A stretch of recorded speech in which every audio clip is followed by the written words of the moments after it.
இந்த மூணுலையும் எதிலையுமே எந்த விதத்திலுமே சலசலப்பே இல்லாம ஒரு கட்சி நாம் தமிழர் கட்சி. தேர்தல் என்பது அரசியலில் ஒரு அங்கம், அவ்வளவுதான்.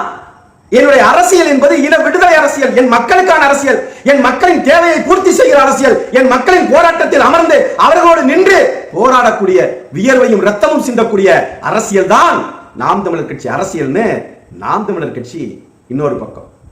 இன எழுச்சி மாநாடு, வெற்றி தோல்வி எல்லாத்தையும் விட்டா அரசியல தேர்தல்ங்கிறது ஒரு விரல் மாதிரி, அவ்வளவுதான்.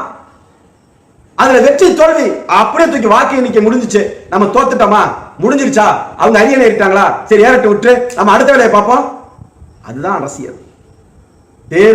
தேர்தல் நின்று வெற்றி பெற்று சட்டமன்றத்தை பிடிப்பது மட்டுமே அரசியல் அல்ல, ஆனால் அதுவும் மிக அவசியம்தான். ஆனால் அதற்காகவே துவண்டு விடாமல் இன்றைக்கு இன எழுச்சியாக மாநாடு, ஈழத்திலே எம் தொப்புள் கொடி உறவுகள் இனப்படுகொலை செய்யப்பட்டு வீழ்ந்தார்களே, அது வீழ்ச்சி அல்ல, அது எம் இனத்தில் அங்கிருந்து எழக்கூடிய இன எழுச்சி என்று நாம் தமிழர் கட்சி உரைக்கிறது.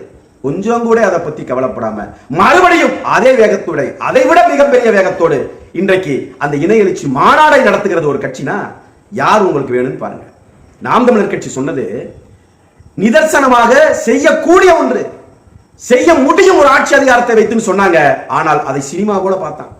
ஆனா சினிமால ஒரு ஹீரோ நடக்க முடியாத ஒன்றை நடத்துவது போல திரைப்படத்துல நடிச்சு காமிச்சாரு, அது நிதர்சனம் நினைச்சிட்டான். திரையில் நடந்ததை தரையில் நடத்த முடியும்னு முடிவு பண்ணா.